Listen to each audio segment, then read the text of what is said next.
welcome back to Vache's Closet. Today is Girl Code. What is Girl Code? Nothing but women topics. Any topics, any questions you have, please DM me and you can be featured on my show. Girl Code also shows you pre-recorded podcasts of conversations that I have with my girlfriends. You can learn whatever you desire with Girl Code. Real shit, real truth. Welcome to Vache's Closet. This next clip that I'm going to play is a pre-recorded podcast that I did with one of my friends, Lorena. She is a military wife, so you can definitely learn something from her. Hope you guys enjoy. Like I'm gonna use restroom with you. Like they follow, especially both of the small ones. They're always on my leg, always. Mason's my little leech. He's always near me. Right now, I got some chicken nuggets. I got them some trolls on TV, so hopefully they're chill. Hopefully. I just gave them some more yogurt, and I was like, I just put Boss Baby on.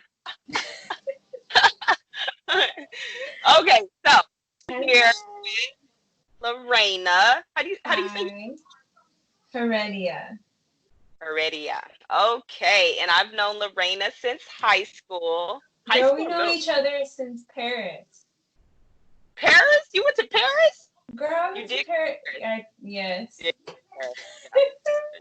That was so long ago. Can you believe like how long ago that was? It's too long. I feel old as hell.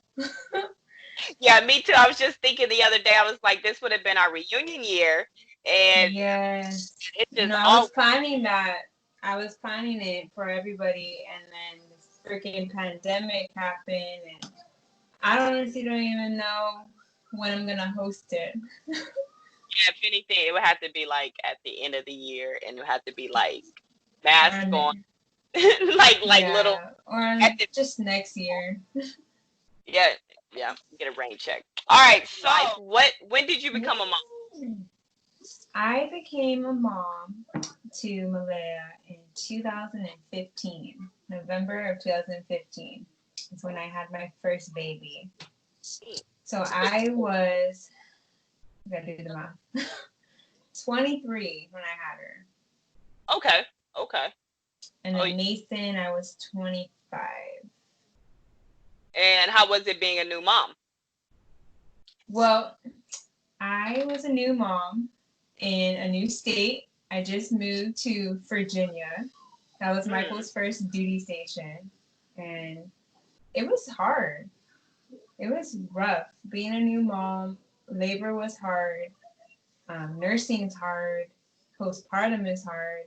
And just being by yourself in a new state, cross country, it was hard. Yeah. It was definitely a challenge. Did you nurse both of your kids? Breastfeed both of your kids? I did. I nursed both of them till they were about like a year and a half. How was that? It was exhausting and draining and took a lot of life out of me.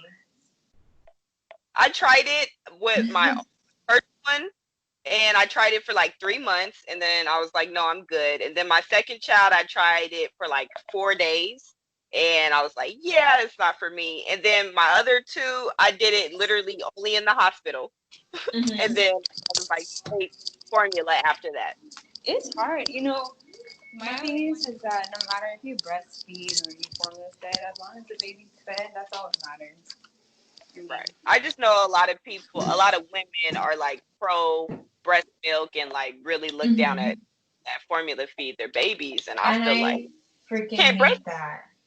I hate that. Some people can, some people it's just not for them, and not only being a full-time mom, but breastfeeding is hard. You have to pump every 5-10 minutes. You get engorged. You get massages. It's not easy. There's so many times I just want to throw in the towel. But every time I used to breastfeed, and then my boobs would look like they were about to pop, and I was just sitting there wetting my shirts, and I was just like, I can't do this. Yes, it's hard. Yeah. It was hard. What are your kids now? Malaya, she is 4.5. She's gonna be 5 in November this year, and my psycho crazy son, he is 2.5. I think all boys are crazy. I think He is that's crazy. is Malay a little bit calmer than Mason? Yes, 100%. She's my little mature 4-year-old teenager. Whereas Mason, we call him Mayhem Mason, and he's Uh-huh. just bouncing off the walls, the couch, messing with his sister, messing with the dog, everything. Boys everywhere. My daughter, she's everywhere too. So I don't know. I just think it's my genes, but she's everywhere, all everywhere. I think she does more than all of the kids. Balls. Okay, the peanut butter balls.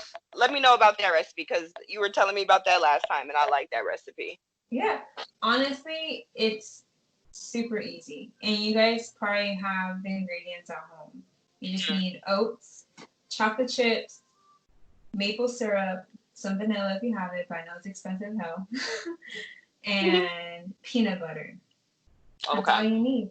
And I take about, I don't know, a cup and a half of oats, and I put it in the blender, and I blend it up to make it look like oat flour. And then just add a cup of oats, a cup and a half of peanut butter, creamy, big handful of chocolate chips, squeeze of maple syrup, and you just combine it all until it looks like kind of like cookie dough. And then you can add anything to that point. I add coconut shreds. And then, are you baking these? Or you just eat them like that? Nope, it's a no bake. What I do after, because it is a little sticky from the peanut butter, is just put them in the fridge for like 30 minutes. Okay. Or not even 30 minutes, just a little bit till it like firms up a little bit, and then boom, no baking necessary. Okay. And it's super easy because my daughter, she's super picky, and I'm always worried about protein and things like that. And I know peanut butter has that, so I'm always making these. That sounds good. That sounds good. So, are you vegetarian or are you just?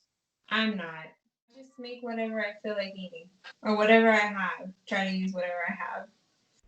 Because money's tight, so I gotta make with what I have.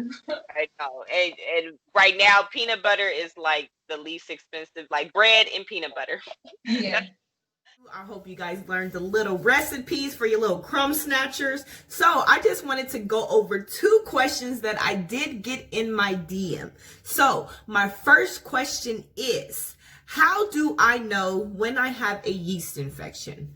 Good question. I am not a doctor, but as a woman, I am going to tell you a few things that I am assuming you should look out for if you have a yeast infection. Number 1, if your vagina is smelling, might be an indication that you have a yeast infection. All right. Number 2, if your vagina is itching, you might have a yeast infection. Go get it checked out. If your vagina is reddish, rashed up, you might have a yeast infection. Go get it checked out. Even if you think you have a yeast infection, the best thing to do is just go get it checked out because they give you the medication same day. All right. And number 2, what are some ways that you spice up your sex life in the bedroom? Great question. Well, for me and my hubby, let me just tell you, I'm a Leo, so I'm a Frank. Okay, so I do that then now. Okay, but one thing that we love to do is foreplay. That's one thing I will say for couples that really gets people in the mood is foreplay. Love her, love him, play a little, have fun before you guys get into pounding each other. Caramel, whipped cream, things like that. Fun, sticky. Remember that. Fun, sticky. If you're not ready to clean it up after, don't try it. But edible, anything edible is always fun. Using ice to do oral sex is fun. Try that. Anything you want to do to spice up your relationship, talk to him about it. He might be game. Have sex outdoors. Have sex in the kitchen. Switch it up. Don't always be in the bedroom, all right? Thank you for tuning in for Vache's Closet. See you next time.